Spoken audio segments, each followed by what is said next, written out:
meeting to order. Do the Pledge of Allegiance, please.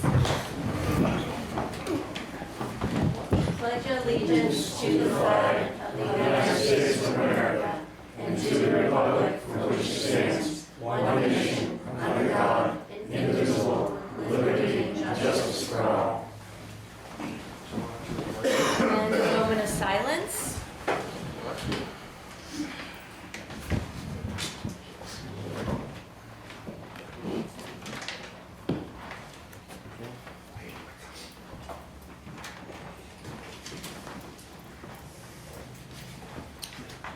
Okay, we're gonna start off with doing a roll call vote to allow Linda to call in by telephone like we did at the last meeting. Linda, you there? Okay, we're just going to do a roll call vote to allow you to participate. Hennessy, yes. Paul Lehman, yes. Carrie Harrington, yes. Roger Emerson, yes. Okay, great. First on the agenda, we are going to swear in two different folks who are here tonight. First, we'll do Ray Bowler. Raymond, you want to come up here and Raymond, what's your middle name, Raymond? Raymond Peter? Yes, come on up here. Raymond Charles? No. Raymond Matthews. So raise your right hand and please read that to me. I, Raymond Bowler, do solemnly and sincerely swear and affirm that I will faithfully and impartially discharge and perform all the duties incumbent upon me as planning board alternate 3-year term of Littleton, New Hampshire, indefinitely according to the best of my abilities, agreeable to the rules and regulations of this Constitution and the laws of the state of New Hampshire. So help me God. This I do under the pains and penalties of perjury. All right, great. So let's see. I guess we can sign it now, or we can do it. Oh yeah, sign it now. Okay, Ray, you can sign right here. Yeah, and the date. Do you have a pen? I did not bring it. Show the date, and then we'll sign it too. Today is the 12th.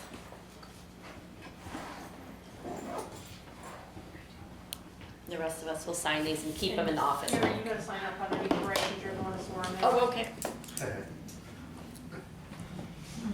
And print my name. Okay. Okay. We'll do that after. Next is Diane Cummings.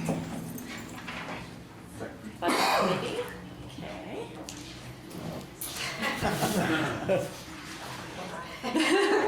I, Diane Cummings, do solemnly and sincerely swear and affirm that I will faithfully and impartially discharge and perform all duties incumbent upon me as Budget Committee 3-year term of Littleton, New Hampshire, indefinitely, according to the best of my abilities, agreeable to the rules and regulations of this Constitution and the laws of the state of New Hampshire.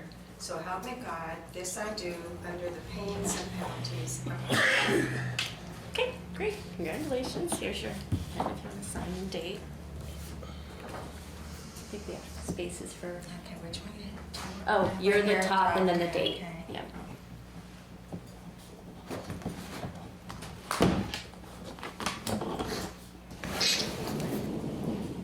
So what we're doing is having everybody come in either with Angie to do it, the oath in the office, or people come to the meetings. And this year, everyone appointed or elected is doing the oath, which is nice, and it's on a.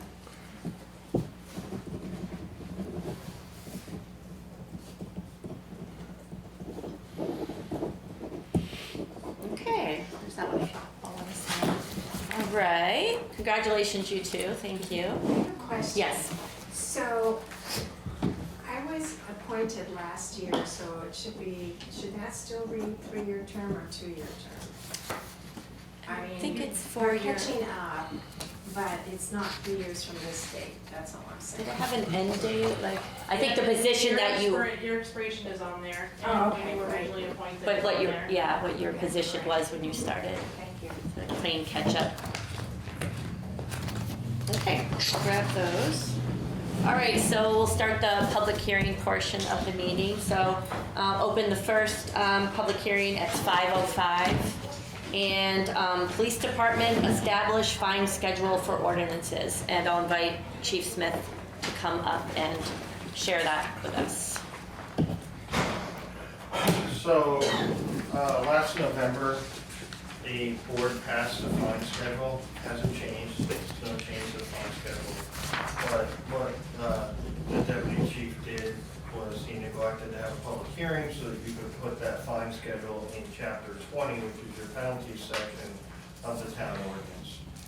So all we're asking you to do is to place this fine schedule in there. The reason for that is therefore, that way the officers can write off that fine schedule, they can write summonses.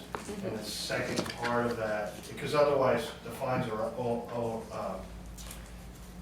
are open-ended and they have to go to court to get a fine. They just can't, the judge has to say what it's gonna be. And the other piece is it would allow us to do all the payments at the police department. We're set up to do all the payments there. And then we would be able to track those payments to see if they defaulted, and then we take further court action. Right now, everything goes to the town clerk's office. Any questions? Yeah. Any questions from the board? Pretty cut. What?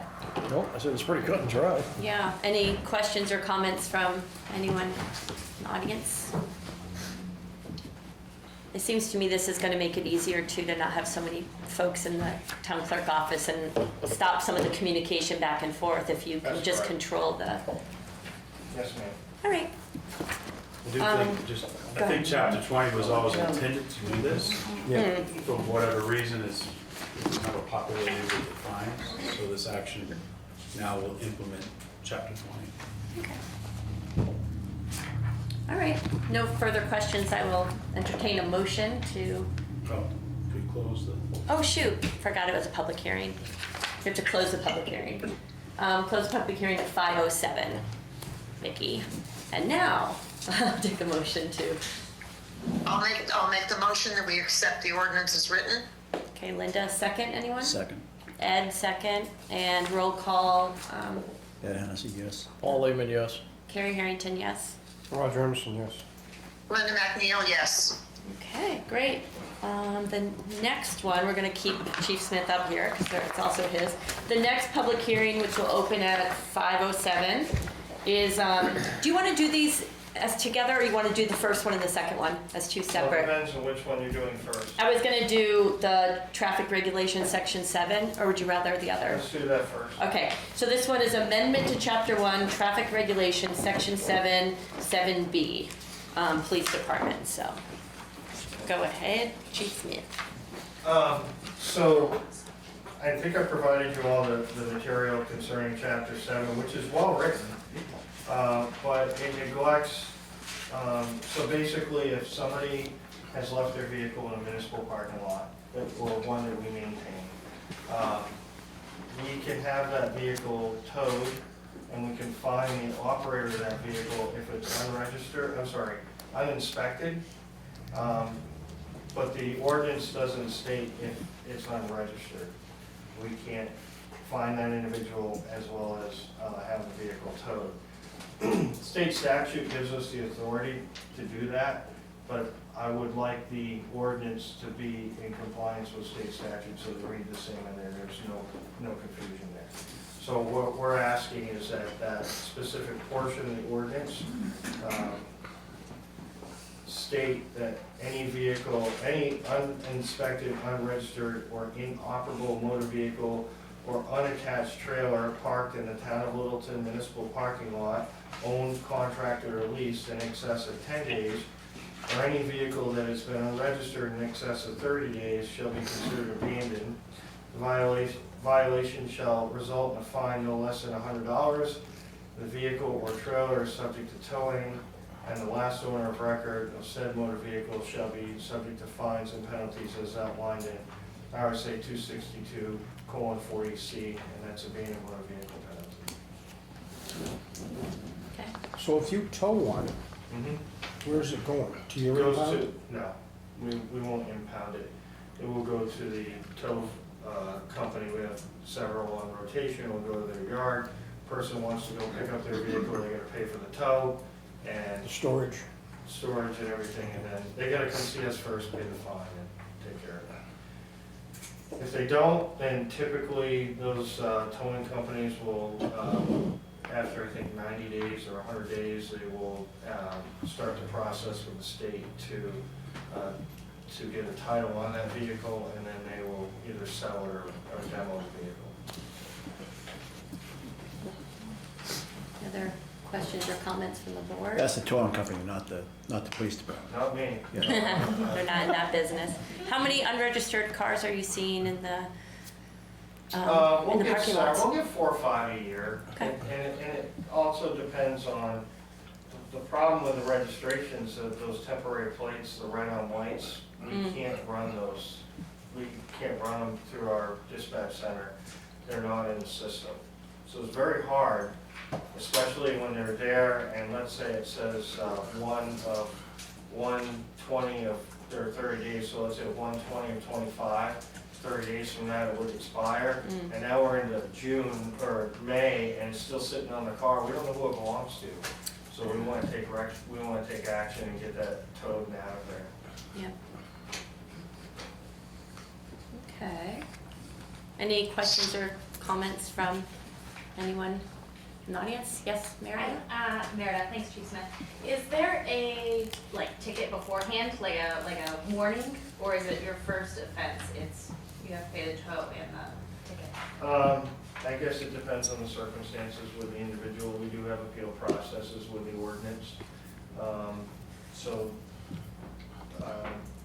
We generally will sticker a vehicle ahead of time to notify the owner it's going to be towed. There are exceptions if it's a snowstorm or something like that. Who chooses the town company? What's that? The town chooses the town company. If a tow company meets criteria, we have a list of different things. They have to have an impound lot that's secured. They have to be able to respond within a certain amount of time. They have to be insured. They have to do criminal record checks on their employees, things like that. Then you can apply to be on our rotation. And right now, I think we have two companies on the rotation. They are located in Littleton. Not all of them are in Littleton, They are not. but they still meet the criteria. Any Littleton business can apply. Anyone else? Okay, not seeing any other discussion, we can close that public hearing at 5:13. And I'll take a motion to, I'll move. all right, Ed, second? Second. Roger seconded, and roll call for the vote, please. Ed Hennessy, yes. Paul Lehman, yes. Carrie Harrington, yes. Roger Emerson, yes. Linda McNeil, yes. Okay, so that one is done, and now the third one is public hearing, opening at 5:13. Also, Police Department amendment to Chapter 1, utilize Immobilizer for parking enforcement, Sections 6 and 7. Okay, so when I say immobilizer, I mean a boot. A boot on The it. boot. You guys know what a boot is? I've had the boot. In New York City, I got the boot once. So essentially, and recently, as a matter of fact, we've had individuals in excess of 10 tickets. And their vehicle was unregistered. So in order to figure out whose car that is, we couldn't. And so it would have been really easy to put a boot on that vehicle, and then it would be immobilized, and then they'd have to come see us. And if that's the case, then we could address the ticket issue with them. But in some cases in the past, we haven't been able to do that and haven't ever been able to track down those individuals. So it's a loss of revenue. So we're asking for a change in the ordinance to allow us to apply the boot if you accumulate over 5 unpaid parking tickets, and it's pretty much the standard statewide. We check with other parking enforcement departments, City of Keene, Manchester, other places. So the language that we have is pretty consistent with other departments. And For example, we would be required, I know the question you have, is there is a process to boot a vehicle where there is notification that goes on the vehicle to state that it will be booted in advance. Chief, why wouldn't you know who the vehicle belonged to? Well, that's why I went over the registration issue Oh, previously.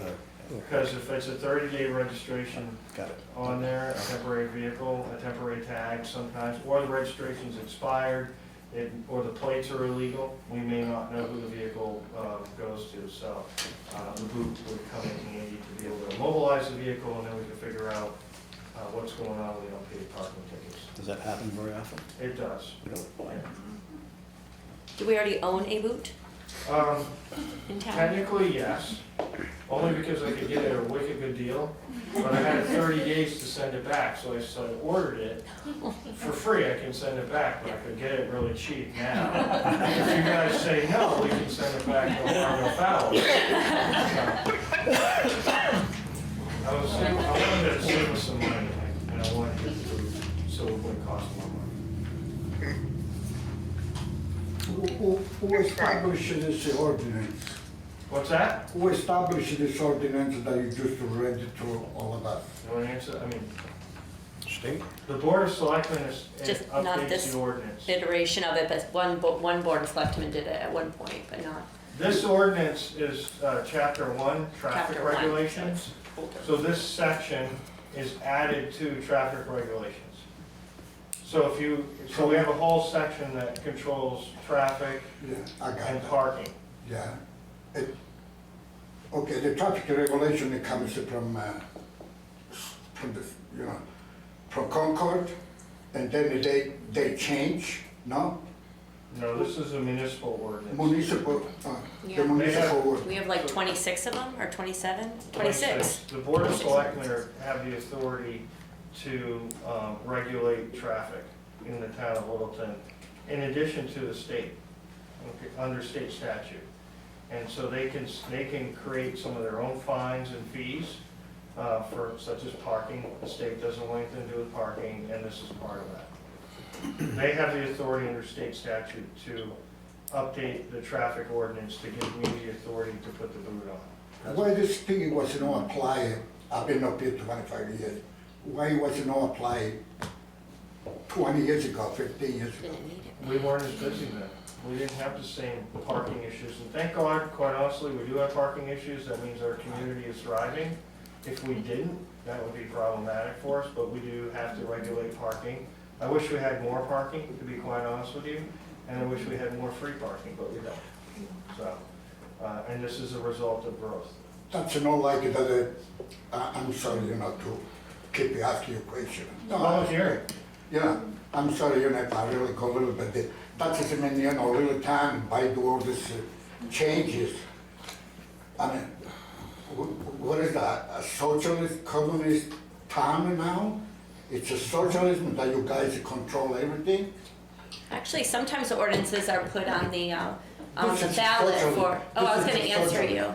Can I answer that for you? Yeah, Yeah, So, please. The board has the authority under state statute they've granted this authority by the legislature to change the ordinance. They can amend the ordinance, okay? You as a legislative body for the town of Littleton have the authority to create an ordinance, such as Chapter 26. I'm sure we're gonna chat yeah. about that later on. But you can, by petition, bring in front of the voting body of this community and create an ordinance as well. So that's not communist or fascist or No, whatever. that's a that- socialist. It's not socialist, that's part of our democracy. You're represented, you're the legislative body, you have Yeah. the authority. All this change that been happening now with this new administration, right? Well, no, this was my suggestion. Yeah, we didn't come up with that. It was my Yeah. suggestion because If it we're was your coming side, across take it. a problem where we had an individual, we most recently issued like 15 overnight illegal parking tickets, and it was just getting crumpled up, and we didn't know who it was. And this was an easy way, one of the tactics that we can use to address that, and we've had this problem in the past. So it was not the new administration, it was my department. It's got nothing to do with the change in the star or something, Littleton. No. From the demographic, now it's a socialist, communist town. Well, if that's your opinion, I'm not gonna comment on that. Okay. Thank you. Thank you. So assuming you only need one boot, I'll move the issue. Yeah, did anybody else from the audience want to say anything else about the boot? All right, we have to close that, so we have to close the hearing at 5:20, and then we can, I'll take a motion now. I'll move it. All right, Ed, anybody second? I'll second. Paul second, and roll call, please. Ed Hennessy, yes? Paul Lehman, yes. Carrie Harrington, yes. Roger Emerson, yes. Linda McNeil, yes. Please don't give me the boot, Chief Smith. Thank you. I'll pay my parking ticket. That was so bad. All right, so we are done with the public hearing portion. Now we're going to go to approval of minutes, and we have two different ones. We have the quarterly budget meeting and our last BOS meeting. So I can do the first one. I read through the draft minutes for the joint quarterly budget meeting and looked good to me. So I would make a motion to accept those as written. I'll second that. All right, Paul second, and any other discussion of or changes to them, Ed or Roger or Linda? I wasn't there, I'm gonna Yeah. abstain from that one. Okay. Same. I wasn't present either. Oh, okay, so just the three of us can vote? Is that how we should do it? If they weren't there, can they still accept the minutes as written? They can abstain. They can just abstain? Yeah. Okay, so Right. do a roll call and Ed Hennessy, I abstain. Paul Lehman, yes. Carrie Harrington, yes? Roger Emerson, abstain. Linda McNeil, abstain. Okay. So two yeses and three abstains. All right, and the second minutes are the BOS meeting from April 28th, which was the last meeting we had here. Any thoughts or changes I'll move I'll as second. written. as written? Okay, so Ed moves them, Roger second, and roll call, please. Ed Hennessy, yes? Paul Lehman, yes. Carrie Harrington, yes? Roger Emerson, Linda yes. Linda McNeil, yes. Sorry, Roger. All right. Okay, now we are moving on to town manager updates, and Troy has a few here, so I'll give you the the floor. Yeah, actually, I'm kind of light this evening, so I have a financial report, which was given last month, report very similar to last month. This is your general fund as of April 2025. And as you saw in the printouts that our finance director produced, that we should have about 66.67% of funds remaining. And overall, the bottom line in the general fund, we're 69.08% remaining. So we've expended about 33.33%. Very good, solid financial position to be in. Obviously, just getting off town meeting, things are really on hold until town meeting. And now we'll be gearing up to do a lot of the paving, a lot of the infrastructure work that was approved. So we'll see some, I think some additional expenditures occur in the next few months. Just to point out once again to the board that we are closely monitoring the welfare budget. We've had a very busy start of the year. We only have 51.99% remaining of the budget. I have talked to Seal, taking a look at our guidelines. She's produced a draft for me to review. Taking a look at the housing allowance levels, food allowance, and also taking a look at the way we determine eligibility and determine the status of need. So we'll be looking at, and have been, but really reinforcing the fact that when someone makes application, when they need to be able to demonstrate that there's a need there. So all available funding sources are exhausted or accounted for before the town grants assistance. So you'll be hearing more about that when we bring the guidelines forward to you. So, and I haven't heard from our fire chief, but I believe our ladder truck, I have not heard that it's back yet. And remember, it's was put out of service. Transmission. Yeah, Oh, boy. so, we don't know what that cost would be.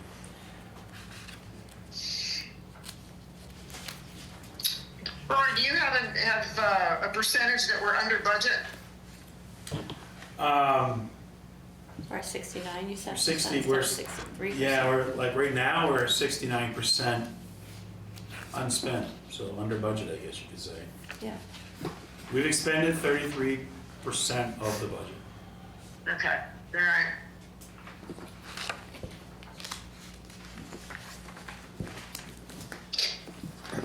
Any questions Any from questions on anyone that? on that, or? Okay. And that's all I have. Just this week I will be attending as an annual conference at the Mount Washington. Starts up Wednesday morning and will go through Thursday. So it's being sponsored by Primax. Primax is one of our insurance carriers, property liability, workers' comp. They put on a really good conference, providing training opportunities on all the current issues going on within our municipalities, schools, and county government. So I'm attending that. Joanna will be attending that. Chief Miller's attending. Eric's going to be attending one-day session. So we're going to be well attended. Hopefully find it very helpful. All right. Good. Okay. Old business, anything?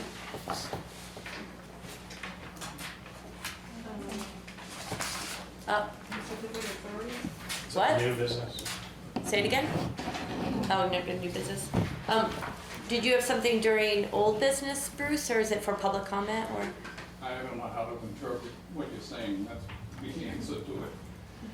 My question is, when we went to the deliberative session, I think it was my son that asked a question pertaining to the purchase of the building of the home company. Okay. Yeah, oh, yep. And the purchase of it, it was remarked back, I think it was by Roger, that said that you had engaged somebody to give a report pertaining to it on the basis of if it was full of lead, if it was full of... Like environmental concerns Yes, about the building? they told us that they had, Roger said it in here, that they hired somebody to do it. And you're gonna be putting a lot of people that work for the town In there, doing it. right? And Okay. we need to have that report, and it should be presented to everybody so that we should be able to see the report, making sure that you don't have lead, if you've got asbestos in the thing. Right. That was the reason why the question was asked at the beginning, and they said that they had already done it, but you don't be buying something of that nature without doing it, because Well, you're gonna be putting a lot of people that are gonna be working in that place. All right, well, let me have So I Troy can speak give to a that, report I on that. I do recall that question being asked. And, I believe what I stated was that we would be doing an environmental assessment. I don't think at that point in time we had engaged with anyone to Well, perform that. no, but I am pleased. Roger made a statement and said that what had been ordered and they were doing it, so I'm assuming that. Humans. I mean, it was in the conversation that was one of the next steps. Yeah, All right, so if I may. yeah, thank you, I'll thank you. finish my Yeah, comments. let him speak first. So just recently, the assessment was done. Report was just delivered Friday. I have not reviewed the report, but I have been briefed on it. The findings were nothing surprising, everything that we thought we would see. There's some asbestos in the tile, the adhesive that's used for the tiles. I think there's still some asbestos, very little insulation around some piping. And then there was a finding of lead-based paint on all the exterior doors and windows. We are going to do some additional research on the fuel storage tanks, and that has been promised to us from the property owner to get us that historical data, whether they were buried tanks and they were removed properly, or if they were stored outside on a cement slab. So the one area that we still need to learn more about is the fuel storage. I believe that the public should be have I'll- access to I'll that. post that on our website tomorrow. I don't have a website, I don't have a computer that works, so. Vicky, I would like to Okay. think that you would, someplace you would have it available so everybody could be able to see it, one way or another. Could post it in the town office or something, would that work? Yeah, anything where somebody could pick it up, and the Yeah. public should be aware of it. You're Yeah. putting a lot of good people in a building, and suddenly if they're gonna get sick out of something on it, you don't wanna do that, that's number one. The other one was, I'm really critical of the negotiations you made on a purchase and sales agreement, thing on it, where you got down to the fact that these people are gonna sign a lease for a 4 or 5 year period of time. I'm not gonna be around with my age, you don't have any skin in the game, but there should be an automatic 3% increase on every single one of those contracts, so that the people 25 or 30 years ago are getting an increase in the cost of it. You just don't sign it today on a thing on it, because 25 or 30 years ago, that money is gonna be really worthless, and you should be having an average of a 3% increase. That's how most contracts do work. Okay, take that under And you advisement. should have been negotiating that in the beginning, so. Okay. yeah, I don't wanna quote myself, because it's been a while since I took a look at that purchase and sale agreement, but, I think I recall that we had an escalating clause in there, and it may have been 3%. Yeah. But we are look working on again. that Well, lease. we've never seen it, so we don't know anything about it. It hasn't been, And I've never brought it up. It may have been a bullet on the PowerPoint slide or discussion point. we get the information for you. But anyhow, I I remember I the appreciate the increase. input and agree with you 100% if we're able to negotiate that, but nobody should expect their rent to remain That's flat. right. Yeah. It should be in there somehow if Yeah. we're gonna do it, so. Good idea. Okay, new business. We've got two things, I think. The first one is renaming of a road, and are you, Joanna, is going to tell us about that? So, last year, there was a 6-lot subdivision off of Broomstick Hill Road, Mm-hmm. and now they're moving forward with needing a street name. So I verified with our 911 liaison with the state, and he agrees that the two names that were put forward met the standards. So it's up to the subboard to. Decide which one? Yes. And I'll tell everybody, the two name ideas were Legacy Lane or Calvary Trail Road. What is the stipulation that no other road in the district area Yeah, it is? can't sound similar. Oh, to something, just so for emergency purposes? Yeah, the first round had some discrepancies with other okay. streets, so we Yeah. came back with two. I thought Calvary Trail Road might be too much of a mouthful. I think it is too. I don't I like Legacy Lane better myself, but open for discussion. Doesn't it have to be run by the post office to get that? No, I think it's, Sure? so any feelings about either one of those? We get to name a road. I had no idea when I ran for this job that I get to name a road. I'm good with Legacy Lane. Me too. Yeah. You liking that? I like Legacy Lane as well. Okay, so, without further discussion, I'll take a motion for that. I'll make the motion. I'll make that motion. Okay. Okay, Linda's motion, you want a second? I'll second it. Okay, and roll call, Ed Hennessy, yes. Paul Heyman, yes. Carrie Harrington, yes. Roger Anderson, yes. Linda McNeil, yes. Legacy Lane it is. I'll let them know.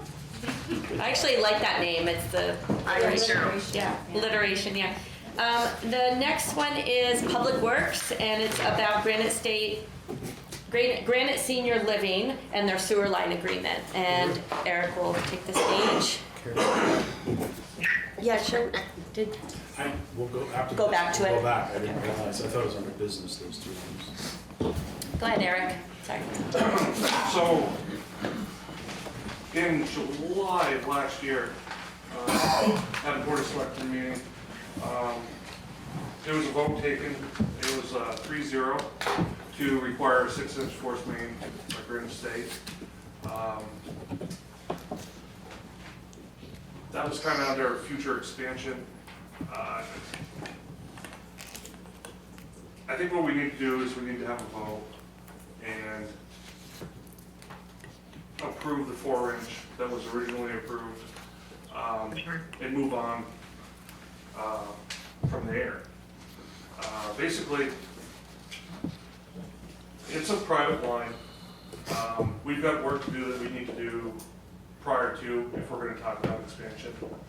And I have struggled trying to find a reason why we should require the 6-inch, and I don't come up with it.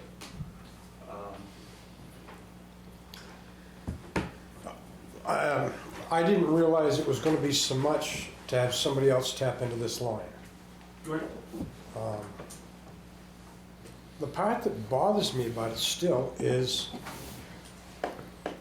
that they got a 4-inch forced line that goes all the way to the hospital. Was it how many feet was that? About 8,000. About 8,000 feet, which is about 5,000 feet of material inside that pipe. If that breaks somewhere down the line, and all that stuff goes down into the swamp, because we've assumed ownership of that line, that the first phone call is going to be to the town of Littleton.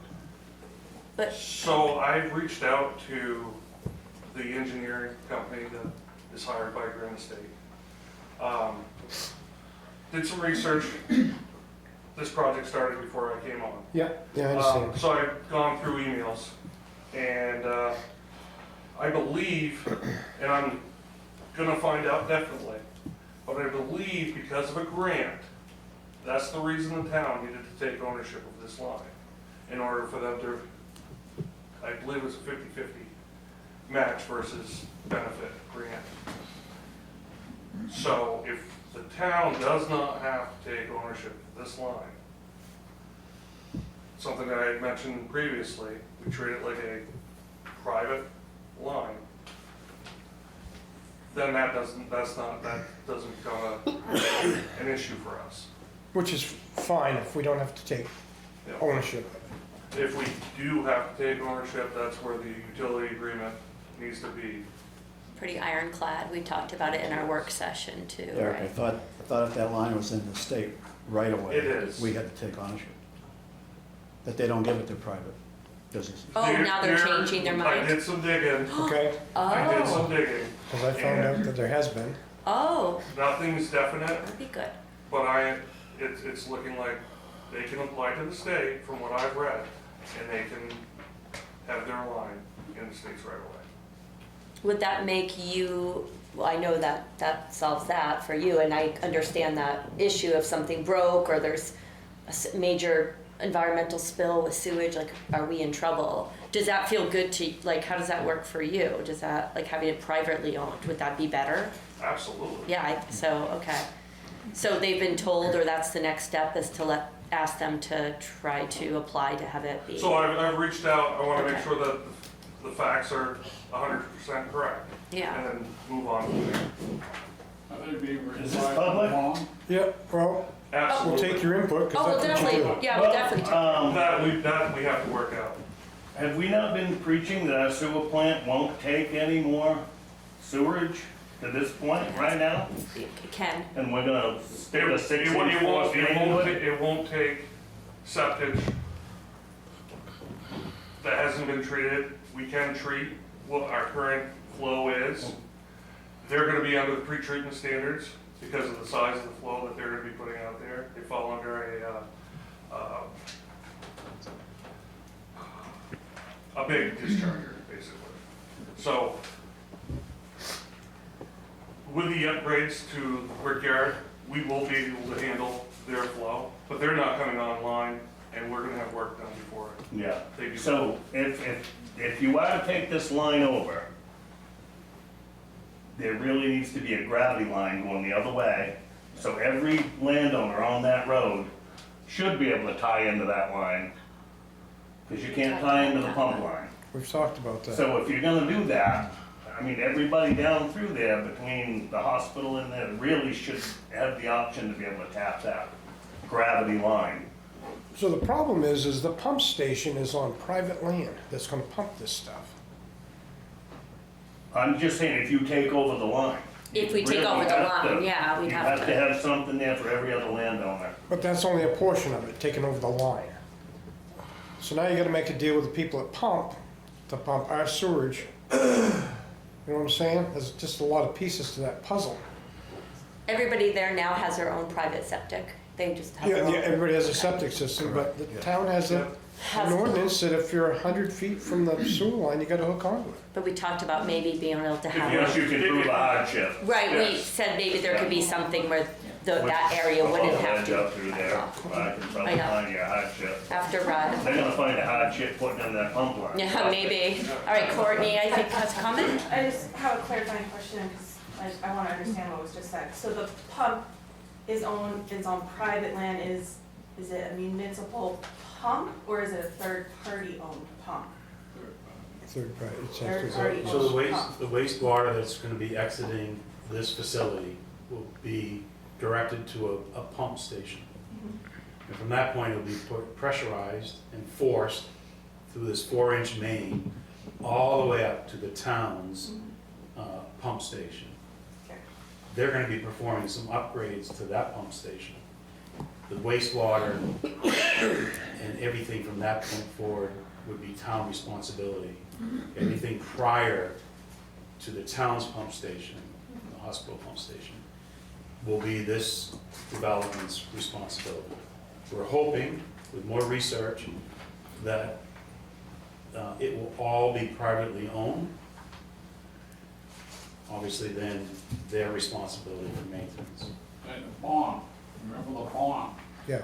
You got to pick up a big bond for the value of it, you have to put it in here and a guarantee on it. Now, they, I believe, got their money from the Farmers Home Loan out of the thing on it. It was like $20 million or something like this on the thing on it. But that bond has got to be very well written out of the thing on to be able to do it. And you really need to have some real good advice on that part of it, so. So one of the things I was worried about a 4-inch line is if we needed expansion out in the Patridge Lake area, where we had to put a system in out there because there's a lot of failing systems or whatever. We would have to pump it from Patridge Lake up to the hospital. So as far as the state goes, they say, you already got a line in there. So you can't have both sides of the road. We're going to address that. Did they never Just let another us in? iron in the fire, I think, but Maybe it's looking at, rather than being 4-inch, it should be 6-inch. That's the whole. well, that's what we were talking about, but the problem is, in order for somebody upstream to hook in, it would cost them $40,000 to hook their house into that system. All the check valves, and they have to have a pump strong enough to push it up over the hill Oh, yeah. from where they enter it. It's a lot more expensive than putting a septic system in. The other thing I think you should be looking at is, the town of Littleton has a contract at the present time with the White Mountain, with the school out here that's gone to pump. White Mountains. White Mountain School. And consequently, I don't believe that contract in turn can be passed on to anybody else that buys it. And that contract flows all the way down in, and it takes care of all the sewage. Now, their bill runs an average of about $32,000 a year for those buildings out there on it. And that bank insurance should be asking some questions about that too. But consequently, if that thing should be possibly looked into shutting it off because of the fact that that sewage that's there would if you got $32,000 of sewage coming in, you should be able to shut that off and it would gain what we need to have, because it's not a school anymore. And you should be pulling that contract out and looking at it and making some decisions on that part. A lot of pieces to the puzzle. Yeah, That's for right. sure. All right, Bill? Yeah, so is this phase 1 of the Granite estate, or are they gonna grow more, or do you know? This is for the entire facility. So they have more buildings currently. They want But the to build. system's for the whole. But their permit was for the entire plan. So I would say that they're in phase 1, there'll be more buildings. I believe that they've applied for building permits. My thing is that 4-inch line gonna handle it? I would rather see them go 6. Then you've Well- got room for expansion. That's the problem is, Right. they're only at, We brought that up. what percentage are they at a 4-inch line for their facility? It's in So they need 26,000 gallons a day. And the numbers that they've run and presented to me, they could possibly go up to 40,000 gallons a day with a 4-inch line. Running 24/7. Yeah. So the question becomes, how much expansion are we really looking at? And if you require a 6-inch line, then you're saying you are thinking about future expansion? And then would be like, we want you to take this over in 5, That's what I'm saying. 6, 8 years. Do we really want to take it over? If they take responsibility of it right to the hospital, without the town being involved, if they're short on their pipe, that's up to them. That's up to them. I That's think their that's the problem, best yes. case scenario. And it's a best case scenario. And that's when you call your bond into play, Up to they us. turn back off, so you get the cost of it. Right. We require a bond to build a road. Yeah, So maybe we need to require the bond to build it. but with this, Well, I don't, the bond, again, New Hampshire DOT it's their road, their right of way. Right. So they're gonna want bonding for any disturbance and make sure that, that whatever's disturbed is put back in place, existing condition or better. Any damages that occur to the road. Town wouldn't have a bond because we're not going to, as of right now, we're talking about that this would be a private line constructed, and we're not gonna take ownership of it. So we're not gonna bond it to make sure that it's built to our standards. Any work that they do, obviously there's gonna be a financial bond or guarantee for any upgrades and improvements to our pump station that will be required. So and again, Eric's been doing most of the research on this, he's been briefing me, but you know, really what we've learned by talking with our own independent engineer who did a peer review of this project, it's really come back that it's in the best interest of this town to allow this developer to proceed with their plans to build their private pump station and their private 8,000 linear foot of 4-inch pressurized sewer line. And it's gonna be their property and their responsibility to maintain it. Once the town becomes a player and we start trying to negotiate the tie-in, we are then going to become financially responsible for, you know, ongoing maintenance costs, repairs. So it's best if the town, in this case, can stay out of involvement with this line.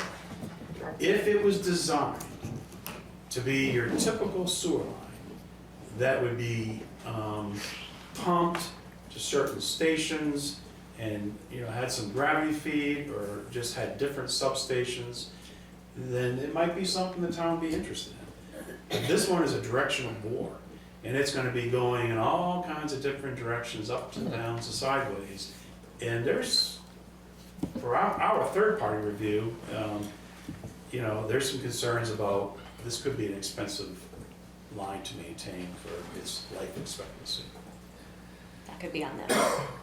Most sewer lines are designed to be on a 1% flow position. Am I right on that? It's about 1% on sewer lines. That's what you have. You don't have it like a water line where you get along going downhill. It's designed, and it should be designed to have no more than 1% flow on the line. So this one's gonna be under force, it's gonna be like this. It's like 6 feet under, I think, There's turns and there's dips. but it's 6 It's always feet gonna under, be isn't full, it? is what it's gonna But be. the other thing I'm concerned about is, when you build this in on it, you should be protecting the sewer user fees. Because if you don't, suddenly you're gonna wear off, there's 1,500 customers in the town of Littleton. And they get stuck paying all the sewer user fees out of it. And there's a 9% figure that's added on to everybody's bill on the thing on it. Every single time that you get a bill, is 9% on it. And that money in turn builds up, and you have to maintain your septic, your lines, that, and you should protect it by adding that in for the protection of the people somehow. So there will be a flow meter when it dumps into our system, so So we'll we'll know know. how many gallons they're pumping So the rest of us don't pay to for get the right theirs. sewer bill. Because it's gonna be substantial, so we wouldn't, right? we Because it wouldn't can't want go off their water bill, they don't have any water, no town water. Right. It's not on water. Right. Yeah. So you're looking for a vote today, right, to move forward?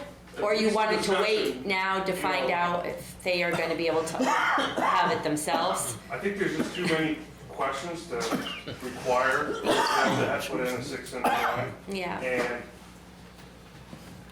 if we do that, I think maybe somewhere down the road, the town is opening themselves up to accepting that line. How long would it take them to find out if they can own that one? that's what I wanna know, yeah. I reached out this afternoon. I expect to hear back before the end of the week.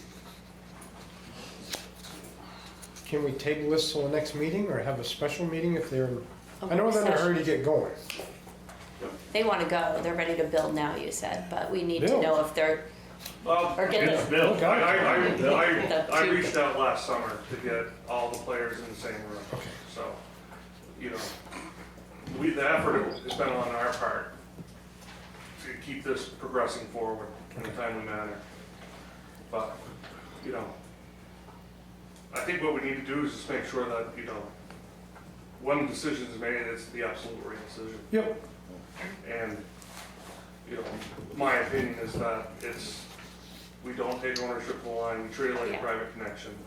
I think that's, Absolutely. that's where I'm leaning to. It should be designed, Directional bore, some of that?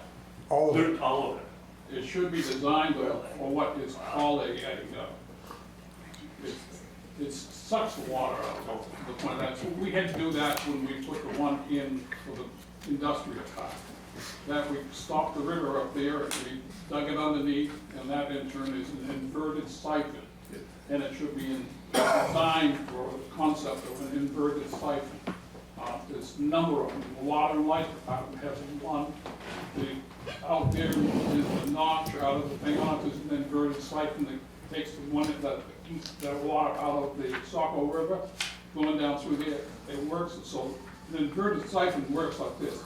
If you get a little bit of water coming through and it's filled and it starts flowing, it pulls the rest of the stuff out, is what it does.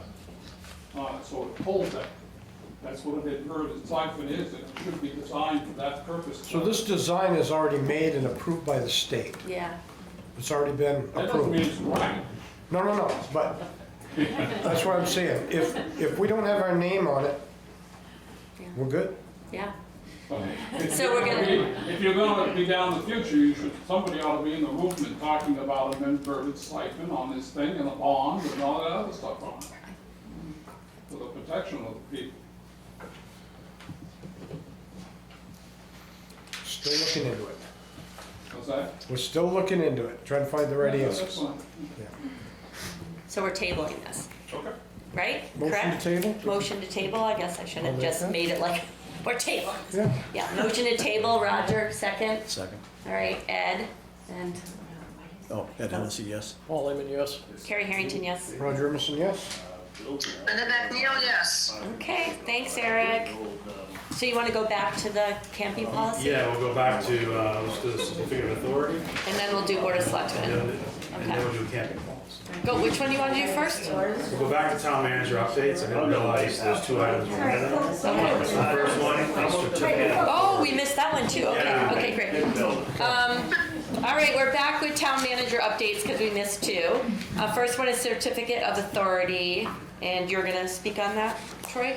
Yeah, so this is, again, still some of that transition from interim town manager to permanent town manager. This is regarding the grant that was received for Remich Park to do the demolition. And we have requested an extension of that grant, more time to demolish those buildings. And through that process, they realized that we needed to have a new certificate issued by this board. So the recommended motion is to authorize the town manager, Troy Brown, to execute any documents and perform any other acts necessary or convenient to cause the town to enter into the contract with BEA.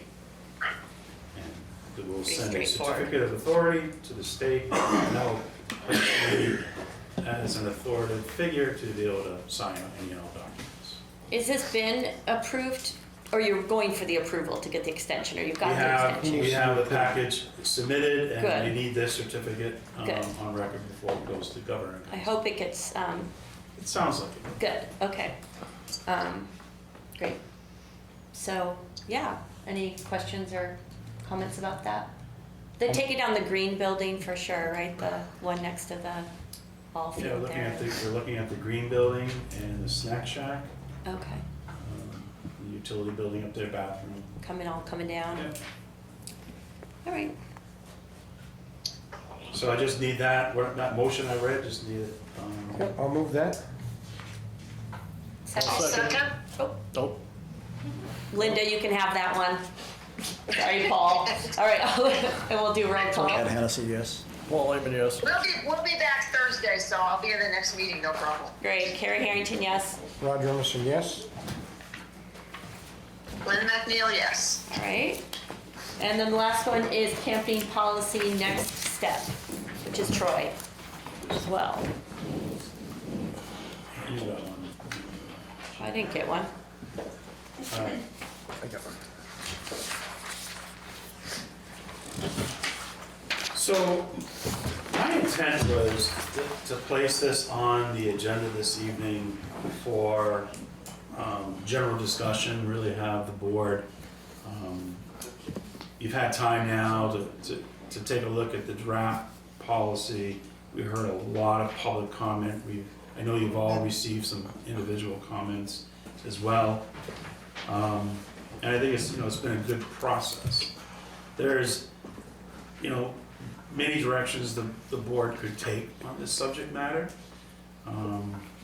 which would require more research, more public hearings. That would be one direction that we could go in. Another direction could be that, as we heard from one of the presenters, and I think supported by some other public testimony, that the intent of the ordinance that was presented to the Littleton residents and approved was to prohibit camping on town property. There was this one reference about unless permitted by the select board. And the petitioners indicated that intent was to deal with sort of like one-time situations that could occur. An example could be an event like Relay for Life, where they might be doing a 24-hour fundraising event, and maybe there would be some camping that occurred. I heard another comment about maybe the town was having a craft fair, and we had a crafter that asked permission as they were up here for the weekend if they could park their camper in a spot on town property and stay there for the weekend as they participated as a vendor in the craft fair or one of the events. So that was the intent. Unfortunately, the language is very vague, and it really opened that door for discussion for the last year about, well, if the select board's gonna issue permits, then you need to have a policy, because we need to make sure that everyone has the ability to apply, and everyone's application is treated fairly, and that if it's granted, the town has a process in place that can indemnify the town from any liabilities that may occur while you're camping on town property. I'm thinking that that it might be best for this board to consider that we take a step back and we ask and challenge staff, myself, my department heads, to take a look at the ordinance and prepare a draft that of proposed amendments for the board to consider and to bring that back to the voters in March for consideration, so that we would amend the existing ordinance. And by doing that, if we tabled any action on the proposed camping policy, the permit policy, the application, indemnification process, that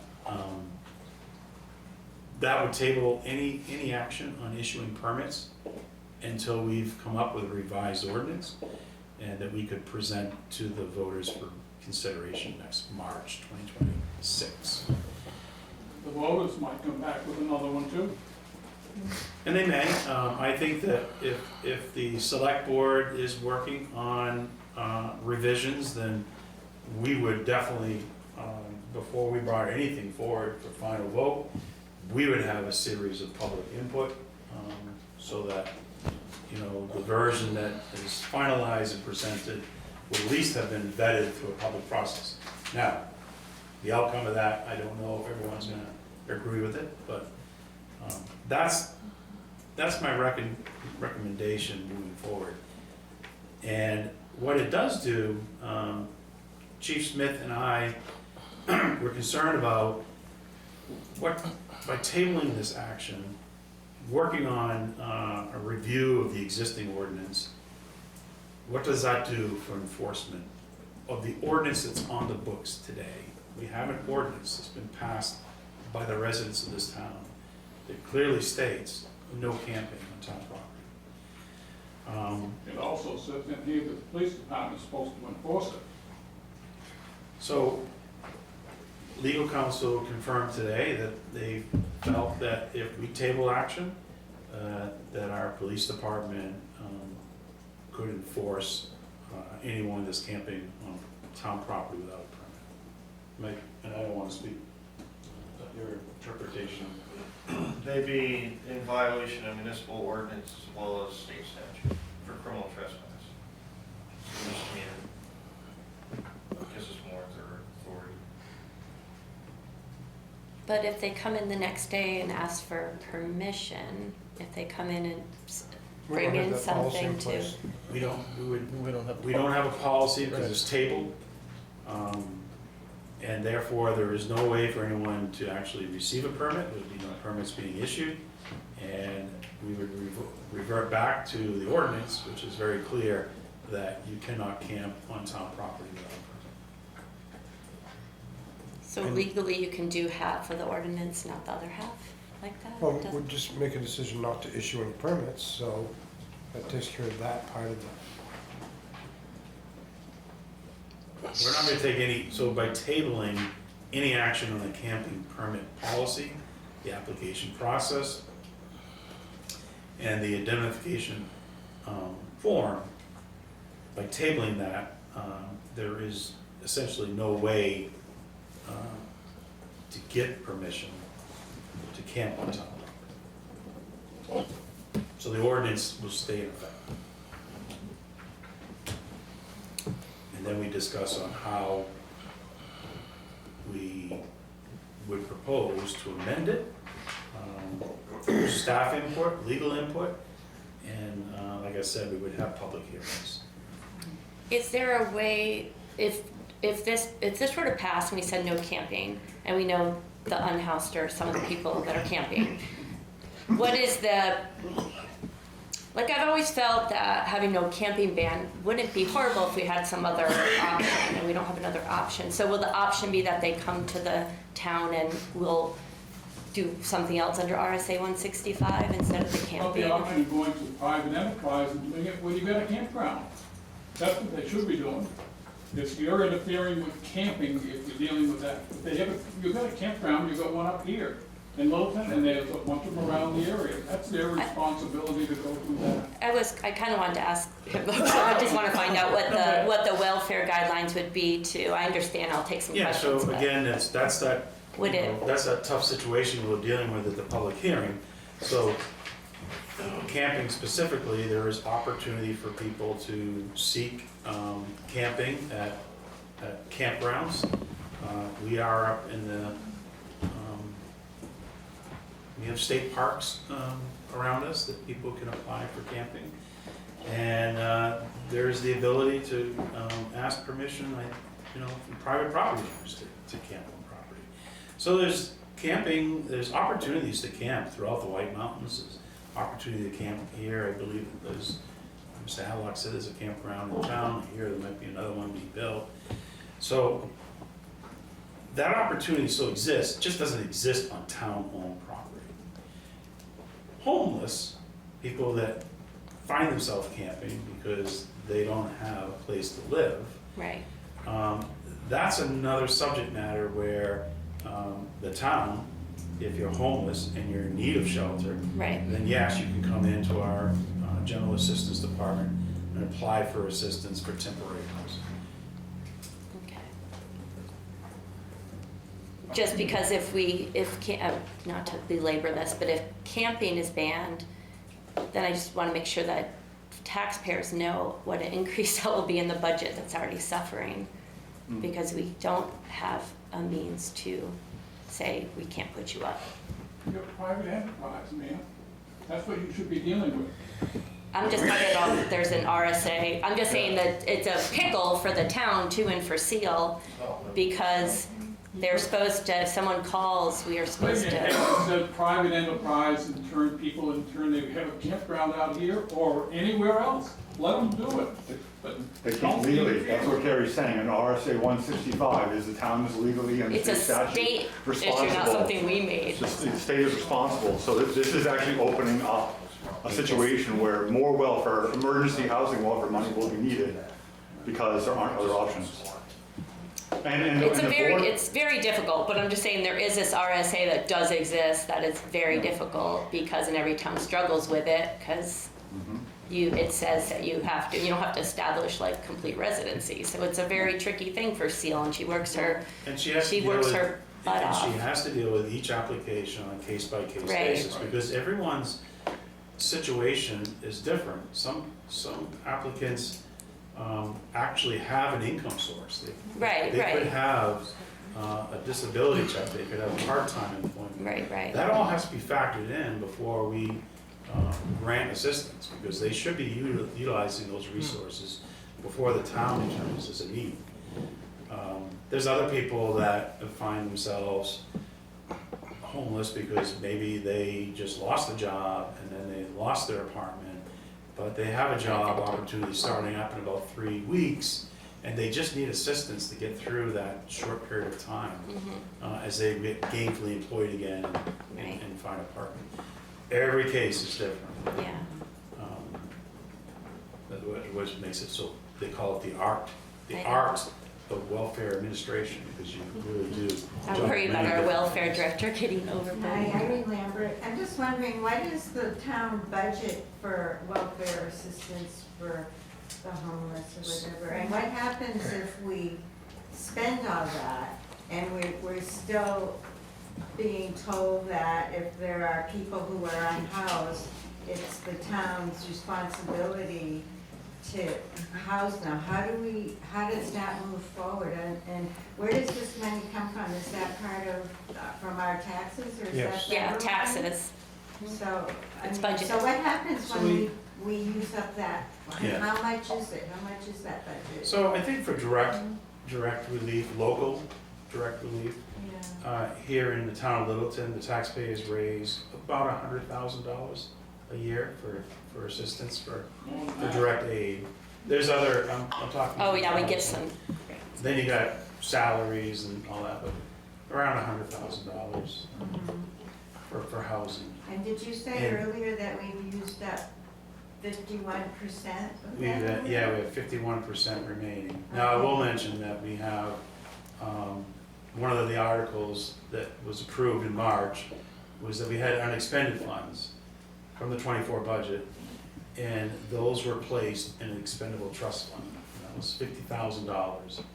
So we know we have an additional $50,000 set aside for a restricted purpose of just general assistance, in addition to the '25 budget. But also, there is the ability, it's becoming, it's not always easy, because there's reductions happening and threats of reductions, but, there's other agencies that can provide assistance with housing. There's homeless shelters that we have this winter. There's other housing programs, state, countywide, that we can tap into as well. And another question on the folks that are already camping on town property down by the river. So what's gonna happen, Chief Smith, if you guys go down there and tell them they're illegally camped or whatever, and they don't wanna leave, or how does that get dealt with? They'd be considered trespassing. Yeah, so do you arrest them? I mean, you know, what do you do with all these people around? Well, depends on how the board votes tonight. Okay. So this is kind of new, we just talked to council this afternoon, but I would assume these individuals would be given a couple opportunities through fines, through the ordinance, and then if they still choose not to vacate municipal property, they're trespassing. And we can show legal precedent by serving them with a notice that they're in violation of the ordinance, that they knew that they had no right to be there, and that they could be arrested for criminal trespass. Right, and then what happens, do they go to jail somewhere? You know? Probably not in this day and age unless they have a history Other of things. defaulting court or an issue of not showing up at court. And certainly, they could be detained, but I doubt that. Yeah. Typically not now, but you know, those are all choices that they have made. But And then unfortunately, we have to it's react. still bottom line, you're still gonna not have any place to go. Some individuals that are currently unhoused may have already become unwelcome in all the establishments that the town currently offers for housing, and that makes it very difficult too. So some of this is behavioral driven, some of it is as the town manager indicated, these individuals have just lost their job, or they may not have enough money based on their disability to have housing, because housing is very expensive. But others have given up their opportunity for housing due to their own behavior. Wow. It's a big mess. I think December has his hand up first and then Meredith. Yeah, I mean, just, okay, so I guess, here's the thing, so like pretty much for almost the last year, I've been in communication in one form or another. Like last year, I mean, I did actually submit permission last year to be on the piece of town-owned land, even though there wasn't a process in place. I did, through the website, submit permission and asked for it, citing I used the town map, saying this is where I'm going to be and everything, which is where I live. And this entire time, the discussion has been not, oh, chapter 26 has nothing to do with you, December. I'm not going to talk to you anymore about this. Every discussion I had last year when Chief Smith was interim town manager was, we want to create a system. It was all this idea, which is I know why the ACLU was involved last year with some talks with the town behind the scenes. So I know that there are things that, so again, like what, this is the idea I've been living with over the last year. And again, not that I'm choosing to be there, so I don't have anywhere to go. That's fine, I'll address that, you know, on my own, but if something has happened, a decision is made all of a sudden, I don't have anywhere to go. So that means that if, obviously I don't want to deal with fines and then deal with other stuff. I mean, I have other things in my life to deal with. Why would I want to add other further problems? So that means, I guess, cleaning everything up and then storing it or whatever, and then figuring out some way to sleep. Okay, but it's going to take me time to break everything down and to figure out a way to, because some of the stuff I'm going to keep, obviously, and some of the stuff I'm going to have to throw away. And so if there should be some sort of a great, you know, I'm not saying months or whatever, but there should hopefully be a grace period here, so that if the town wants things done right, and I want to do it right, if we're going to be forcefully evicted, because like all this stuff that we've been talking about over the last year means nothing now, and now the town's going back on that conversation and saying, well, never mind. If that's happening, I personally, since I haven't burned through any hotels, I haven't burned through anything, I just can't pay what the town is asking me to pay for welfare. So I'm just asking for like a little bit of grace period, that's all. Something so that I can have time to pack everything up, be responsible, clean up, and move out of there, so that I don't have something on myself, and so that I don't leave behind anything for anybody, you know what I mean? I don't want to, this is so dehumanizing as it is. So I just want to break that down for a second. If we could have, I'm not asking everybody to buy me a place to live or take care of my trash for me. I just like some consideration in that when you're looking at that have a little humanity in this. That, you know, I'm already being afforded zero humanity, and it's already dehumanizing enough. So that's all I'm asking, and I'll leave it at that. So thank you. Okay, and I think Merida was next, and then Bruce, you after that. I'm writing notes on what I wanted to say, sorry. Do you want Bruce to go first? No, I think I'm ready. All right. So I just had 3 points. One is about the budget, I have some questions about that related to what we do. And then also the grace period, I think is a great idea. And then the third point was, does everybody know what RSA 165 is? And like maybe it would be helpful if we just like go through the little numbers of that. So you said we've already gone through 50% and it's April. Is it a January 1st budget year? Yeah. Is that We have a calendar of years.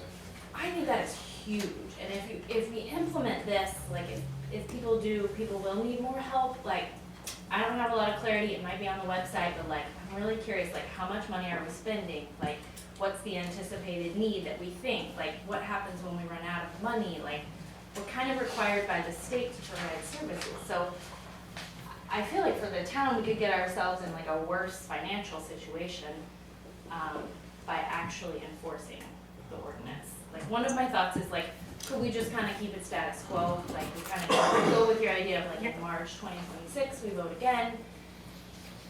But I'm afraid of like enforcing it right now is gonna clearly be worse for people who are camping outside, and then also be worse for the taxpayers of Littleton. And then my thoughts about December's point, which I think was super eloquently worded, thank you for sharing, is the humanity piece and the grace piece. So when I worked in Boston with folks who were homeless, worked with the police, and they opted to do what they called like the sweeps, where they similarly go to the places where people are sleeping and they say, you're trespassing, you have to leave. That's a pretty terrible way if you do it like snap in one day. But if you kind of like start doing this slowly and there's a grace period, then it gives like volunteers a chance to help out. And I know Mr. Brown, you mentioned like people could camp on private property. Like, maybe give us a month or give us some time to like talk to our neighbors and be like, who's got a yard? Or like, I have a basement, can like somebody put their stuff in my basement? Or like time so that it's not like rushed, like terrible for somebody. Yeah, so the RSA, is it 155 or 165? 165, that's what I thought. That's a state law that it's actually, the law is written for the Board of Selectmen to follow. So it is, as an elected official, one of the roles that selectmen have is to comply with RSA 165. And that's to help or assist any resident, any individual in need. And it's pretty generic, so then that determination of need is a process, an application process, and a review of financial records, previous expenditures, any availability of funds from family, friends. I mean, it's pretty extensive, generic snapshot of trying to determine if someone needs something. If the need is determined, then it's not optional, the town must provide assistance. And those are for basic living needs. So a lot of people may have a cell phone, they may have Wi-Fi, they may smoke cigarettes. That doesn't mean that that's a need. It might be something that you do, but it's not a need. So we're talking about basic living essentials. And the selectmen, and you find this in towns the size of Littleton, that they usually have staff to administer the general assistance program. So that's the RSA. The other question about the budget, it's very common that that towns and cities will see a high expenditure rate during the months of January, February, March. We start to see some relief come in April and May throughout the summer, and then we'll start to see it again, start up again right around the start of school year. People might be they're looking to get into apartments, they're trying to get their kids into schools, you got the holidays coming, there's a lot of stress there at the end of the season. That's not to say that, you know, that is the typical trend pattern. That's not to say that something, you know, that we live in different times today. And we monitor that and watch it. And, I talk to Seal about it all the time. She maintains a spreadsheet. So it's something we're very much cognizant of and aware of that I'm looking at. And as you'll see, if you take a look at RSA 165, even if the town expends all of the allocation that was raised by the taxpayers, we are still obligated to assist. So we would have to look at our operating budget and, you know, other areas in the operating budget that we'd have to reduce or curtail spending to make up for the assistance that we're experiencing. That good answer? Yeah, Bruce, I think, had. Years ago, there was a young lady that came to the town of Littleton and turned wanted welfare out of the thing on it. One of our people that was working for the town in turn took it upon themselves to find out some rules and regulations. The girl's father was a doctor. The law said the fact that they could bill the doctor and he would have to come up with the money to pay for the expenses out of it. So that part of what's got to be built in there. This was Joan saying that did it at the time, Joan Heatherton, and she did a good job from the point that she used to put people on bus tickets if they wanted to. They could get better benefits over in Vermont. But consequently, there's certain things that you can and you can't do. We always can put it in we can put it into the town manager's car and he can take him down wherever he lives. I got something else. Let me get it. What? You want? Yes. Oh, okay. All right. December, and then we've got, or go ahead, December. Roger wants to speak to. Chair, I just wanted to make a point that I know we're talking about homelessness, and I just want to make sure as we try to wrap up public comment here, that the subject matter is the camping policy, whether or not, how we want to proceed for it, you know, tabling it or more research, more discussion, so. Okay, I said December, and then Yeah, then so Roger wants to speak. This is a direct relation. So right now, for example, when emergency housing was declared over, and you know, then Seal said, okay, you know, now here's the summer you can keep living in the hotel, but you've got to pay, you know, $700 a month. The town will cover $2,300. So I'm saving the tax by living in a tent on town land. I'm saving the taxpayers $2,300 a month because I'm saying, you know what? I can't afford $700 a month with all the other bills I have. Now, what if it worked out where I could do that again? So this speaks exactly to Meredith's point of this.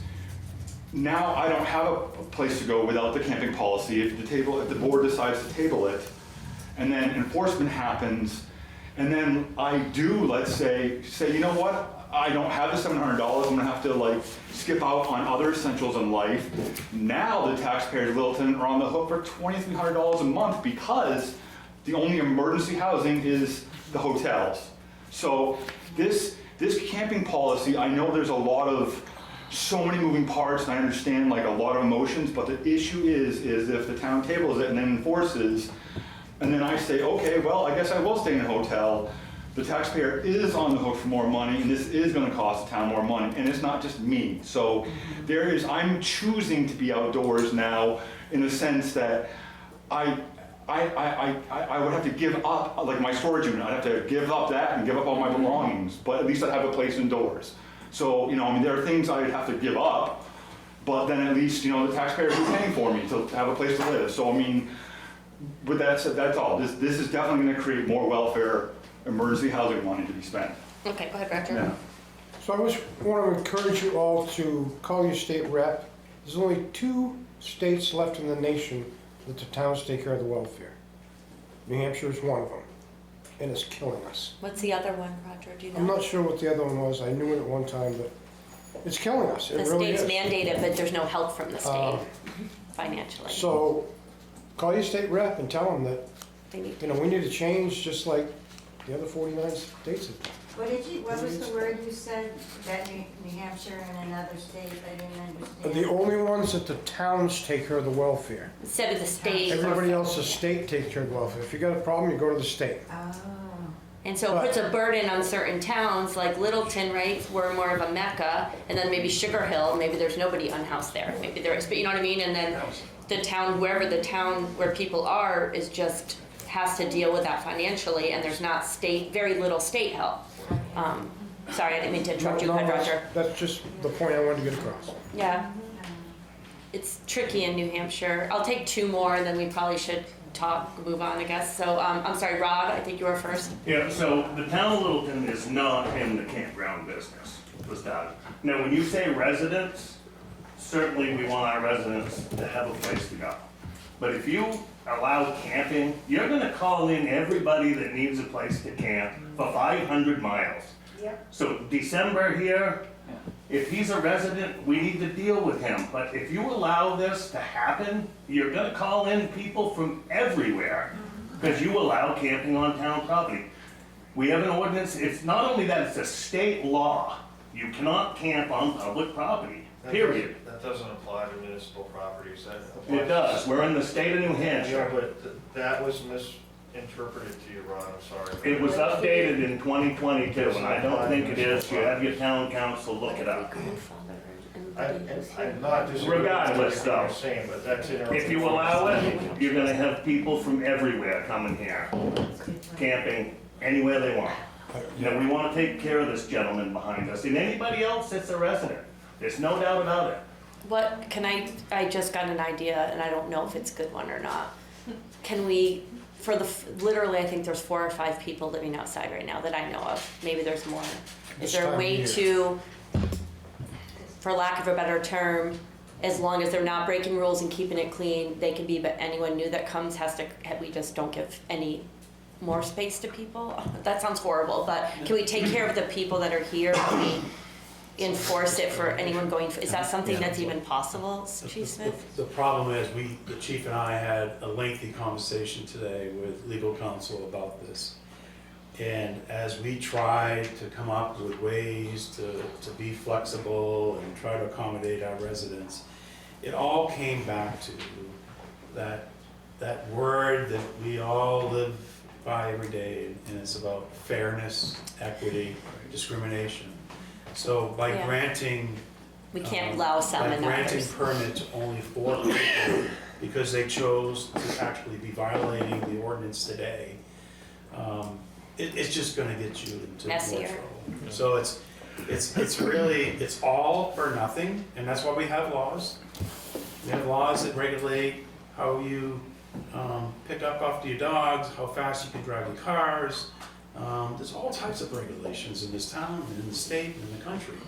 And so we just have to be applying those laws clearly. People need to understand what they are, and the application needs to be fair, consistent, and not discriminatory.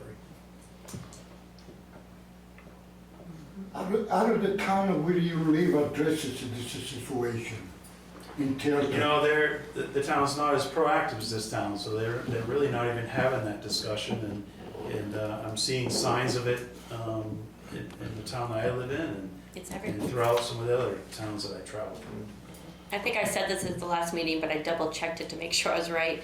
New Hampshire is the highest growing rate, 54% increase. They do a point in time pit count, and they figure out kind of like where people are, who's homeless, their age, demographics, and we're a 54% in 1 year, just in that population. So it's like a large population in the state of New Hampshire are homeless, and I think it's probably due to the incredible quick rise of the house prices and mixed with addiction and then some mental health issues and not supporting people. But we are having a big increase all over New Hampshire. Why does this It's small in every town? state. It's in every state. I'm just saying that's a stat that's true. New So Hampshire we has have the to find a highest. place for our residents, but we have to find a way to do it without calling in every other resident from surrounding Yeah, and that's the idea of, look, what does that look like? And I think that's what's not clear. Kind of a fine line for somebody to It's- come in and say, I wanna live in Littleton, but I don't have nothing. Yeah, I think maybe we'll have this one and then we'll chat with us and figure out what to do next. Go ahead, Meridol, one last one. Yeah, I just agree with you that we do need to find a way to take care of our residents and people who are out there right now. And I think it would be great if we had a little more time to do that. That would be my end. Yep, between now and now meeting. Yeah, and please remember that the taxpayers of this town, they are and have been for many, many years, raising tax dollars to provide direct relief to people. We pay staff to administer that program. So, and we support at town, at the deliberative session this year, you saw all types of nonprofit organizations that provide various services to the residents, and the taxpayers approve those funding. So I think, you know, Littleton is not doing nothing. The taxpayers are actually stepping up, increasing their tax dollars. And I know they're very active in fundraising privately and volunteering privately as well. Okay. Any words, Linda or Paul or Ed, anything? No, it's unfortunate that we're in the situation we're in, but I do agree with you, Carrie. I think because of the housing environment in this country, there are way too many people that cannot afford even the simplest of studio apartments because of capitalism and the almighty dollar and everything else. And I understand that, and that's capitalism at its best. However, the faith-based community, the volunteers of the town, the nonprofits that are out there, all these individuals that are living on, not in a building, need to be able to have access to all those agencies that can assist them and help them in getting an apartment, getting subsidized living, getting into shelters or whatever. So it's not unique to Littleton, unfortunately. So what do we do with it? Yeah. And you know, I'm not going to speak for Chief Smith, but knowing his leadership and his department, that if the board decides this evening to take this action, I have all the confidence in the world that Chief Smith and his team are going to be working with the folks. They'll be, I'm sure there'll be good, excellent communication, good cooperation, so that there should be time for people to be able to vacate in a proper manner. Yeah, that's what I would find important is, you know, if we move this forward, that somebody's not gonna show up with a dump truck tomorrow and say, you're out of here. Absolutely. We're gonna give them time, and we're going to see who's willing to assist. Because you can't ask one person to take his livelihood and figure out what to do with it in 24 hours. Right. You know, Anything else? So what is the proper amount of time? Say what? What is the proper amount of time if we pass this ordinance? 2 weeks? I would say a couple of weeks. June 1st? June 1st gives you 18 days? There we go. But we don't have an ordinance to pass at this point. yeah, but so We don't have. you're tabling. So I would really leave that up to your police chief and their staff. They're the ones that work with people every day. They're going to be checking on them, giving the notice, trying to get an estimated time of when they believe they're departing. They'll be doing follow-ups. This is what our law enforcement people do. So they're better skilled at dealing with the individual contact and management than just picking a date. Because then we may have a situation where someone has done everything they possibly can, and maybe they're just a few days from that date. So I don't know, Chief, you're the one that's, your department's gonna be enforcing. Would you rather have it at your discretion and trying to, or would you I think our rather? response will be reasonable, I don't wanna be held to a date, but there'll be due notice, and we'll have a reasonable, response that is prudent. We'll be able to give them notice so that they'll have time to, depending on your decision. And then we'll take action after that. How many have you responded to in the last year? Responded to what? Homeless people, the people that called you on.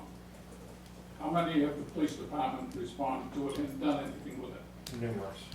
Numerous? Can you give us a number?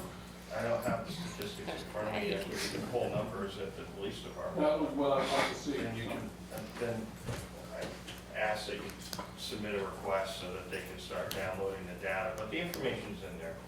We've dealt with numerous calls with homeless people throughout, not only this year, but through COVID, pre-COVID. Homelessness is not new to Littleton, but it certainly is a little bit more abundant because of like Carrie and Linda have indicated with the social issues, economic issues. Things have changed, so we've adapted to that situation. So are we looking for a motion? I'll make the motion, we table it. So the motion that, Make it really clear. that was provided by legal counsel, I'll read it and then someone can make that a motion in a second. I move to table action on the proposed camping permit policy, application, and identification form in order to allow the select board time to explore potential amendments to chapter 26 of the town ordinance regarding overnight camping on town-owned property. Yeah, I'll make that motion. I'll second. I'll second that motion. Of course. This wording doesn't have that we're gonna though enforce it without it. Do we have to have that wording in it or just, that's what I'm wondering. Or no? This was reviewed by legal counsel and. So it just means though that then it gets enforced. All right, roll call vote. Ed Hennessy, yes. Paul Lehman, yes. Carrie Harrington, no. I wanna work on the Roger camping Emerson, policy yes. more. Brenda McNeil, yes. Okay, 4 yes and 1 no.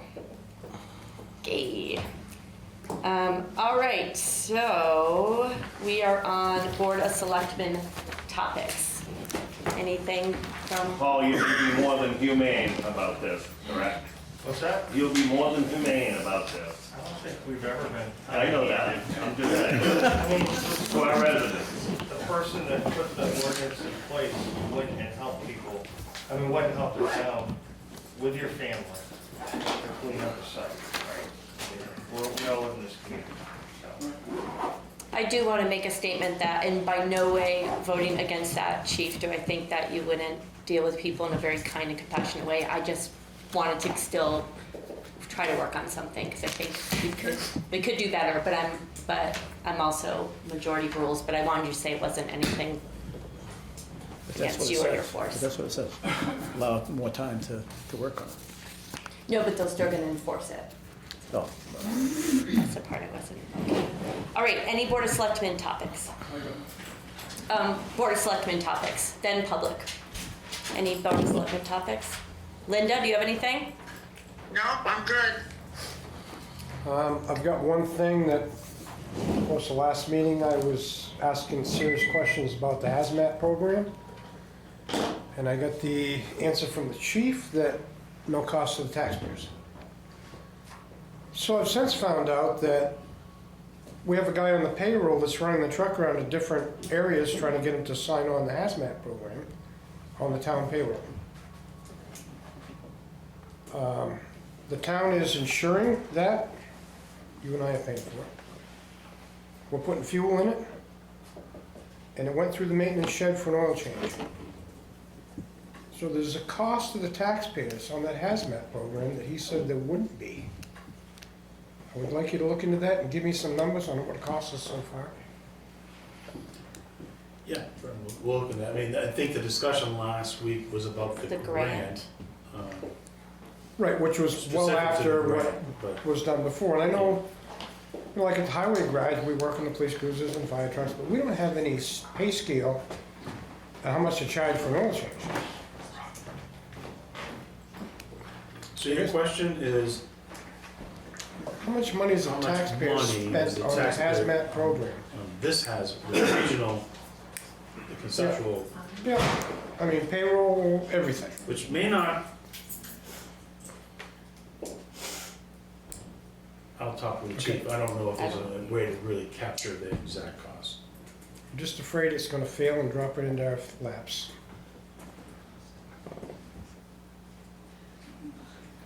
All right, anything else? I just received a couple calls about what's happening on Cottage Street.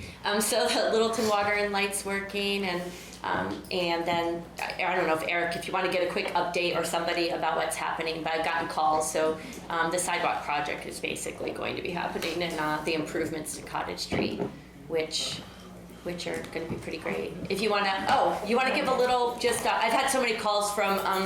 Not so many, a couple calls from people, and I think a lot of other people are kind of wondering what's happening, so thank you, Lori. So actually, what you see going on at Cottage Street right now is Littleton Water and Light.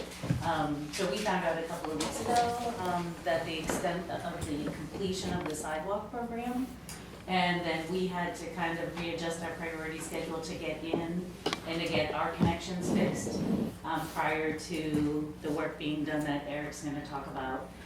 So right now, we are working with either the lead and copper rules by addressing any lead goosenecks or galvanized pipes on the utility side only. And we're also trying to be very thoughtful and move the connections out of the road and bringing them, the curb stops to the property owner's land. So that's what we're doing, so then if they in the future needed to work on their service line or everything like that, you're not digging up the town road all the time. So that's the current project that we're doing right now. Although you also may have seen us potholing, so those round circles that are filled with sand. Yeah. So we've been potholing too, trying to identify some of the connections. And then Eric can go from there. Yeah, so the New Hampshire DOT TAP project, I want to say originally started 2017. It's been a while. Actually, last year in the end of February, 1st of March, that project went out to bid finally, and we received no bids on it. So one of the first, I had come on shortly after that. One of the first things that I needed to address was trying to get that project going. So that was rebid, put out the bid in the fall of last year, and was awarded around end of November, 1st of December. That being said, Littleton Water and Light had their project that was on the warrant article this year. We've had to work together, and we have been. Perfect. Yeah, it's been really great. Our engineers, design and construction engineers, have worked with Littleton Water and Light. Kevin especially has been great to work with. He's worked with us very well. And I was going to put something out about a month prior to when the project was to start on the website. We're not quite there yet, so this is a good time to announce that, you know, this project will be moving forward this summer, and right now it looks like we're going to be able to say that in about 5 weeks we will start working on the project. Great. Which is all new sidewalks and green space on Cottage Street, all the way up to 302. Crossing at. There'll be 5 new crossings put in. You'll have the rapid flashing crosswalk signs. There'll be lights. It's gonna look nice. It'll be really nice. And we will have sidewalks that will meet ADA compliance and be whole lot safer for pedestrians Yes. of all ages. Yeah. There's a lot of people that live on that road, some of my patients that don't drive and they walk to Main Street, or don't have cars or drive, and it's, yeah, so this is gonna make it a lot easier for elderly, anybody with a baby stroller, anybody with disabilities, and just anyone to have a nicer, I'll walk to co-op. I'm excited. So thank you, I just wanted to have like an update, because a lot of people had, now they can watch it on YouTube and get that. And I forgot, we also replaced a fire hydrant as well. That was Oh, right. the initial accident. Okay. But that's always a good thing when we have new fire hydrants too, so. Thank you for your work. I was there on Cottage today, and the flaggers were doing great. I actually knew both of them, but it wasn't a very long wait. I know people, sometimes it can feel like a lot, but once we got the other end of it, it's gonna look, I think Cottage Street's gonna have a whole new look to it. It's gonna be nice. All right, so I guess now we are at public comment, unless there was any more select board. Okay, public comment, yes. Go ahead, Bruce. I don't believe that what you're doing is correct, and I'm not picking on anybody in particular. That's okay. But you can't be, they've had ordinances in here that you've got to be a selectman, you've got to be here to be able to vote. You can't do it remotely. No matter what it is, and that's been a policy that we've had here in this town for years, and it still should be the same way. You people have adopted the thing, but you should not allow anybody to be on vacation or anybody else for doing it no matter what. I think they changed, and Troy might know, they changed it so people can, as long as the board allows them to, which is why we had the roll call in the beginning. Stay low. There was an article that was passed here in the town, and that's how it's been, and it was a policy pertaining to it. It's the same way with the water and light commissioners out of it. They have to be in person? Yes. All right, so we'll look and I and believe check that that out. that's the only way it should be. I think you should stop this bit about having anybody being outside. Okay, well, we will definitely look up the policy, but I think for tonight, none of the votes were contested, so we'll change the votes I for believe that tonight. that's been in existence out of it in this town All right, before. we'll definitely look. I don't know, there's so much I don't know, but I'll look. State law does permit remote participation with approval of the board, as long as there is a quorum physically present at the meeting. So if we did not have a physical quorum here, we could not have remote participation. So that's state law. But you're talking about the fact that there may be The town a passed warrant it article before that in here. was approved. We'll look it up and we'll see about Yeah, that. I'm only saying that's how it was, and you didn't get paid if you didn't show up. We didn't even get paid. Show me the money, where is it? I know you're saying that. I will, that's good, Bruce, we'll check it out, because you could be very well right there. Amy? So I just want to echo, I think it's Robert, what he said about contacting your local, your state officials. Roger? Yes, Roger, sorry. Because your voice, one voice is better than no voice. And I've done some advocacy work doing that, and spoke to two senators, and one of them, who is a senator and he lives in our town, was so receptive. Senator Rochefort, maybe? Yes, was so receptive of, like, when we were talking about the increase in Medicaid and, the House passing the deduction of Medicaid, and really advocating that get put back in place. So, yeah, your voice matters. Yeah, it was a good thing to say. And I think people forget that so much of the things that we have to abide by the state, but the state, so many things happen at the state level, really big things, and there's so much going on now, and it's good to tune in there, and you can write in, or you can go down and testify. I'm disagreeing with what you're saying. If the state in turn passes something on it, and you put something in that's more stringent than what the state has, the town takes preference over it, okay? The town, whatever the town decides to do more stringent in zoning or anything else on it, it's the town policy takes preference over the state. And that's the way it rules. Right, you can't be under, but you can be more stringent. If you can't do less. And it's the way with the zoning ordinance or anything like that on in any town, no matter what it is, if the state has, because the state has zoning, on it, but if Right. people put it in and they have it stronger than what it is, the Right. town takes. You might get challenged by people, like a short-term rental, like Franconia or something did, and then you get challenged because it's stricter than the state, but you can still do it if you want. All right, any other public comments? Yep. Like 10 seconds to say thank you all for being transparent and thoughtful. I really appreciate and respect everything y'all are doing for Littleton. Thank you. All right. Good. Anything Make a else? Yeah, I think we can make a motion Go to to, non-public. right, we are making a motion to go into non-public for RSA 91A3, which is consideration of the acquisition, sale, or lease of real or personal property. So motion for that, right? Yeah. Okay. You want to do that? I'll make that motion. Roger made the motion. I'll second it. Paul seconded. Hennessy, yes. All Lehman, yes. Carrie Harrington, yes? Roger Anderson, yes.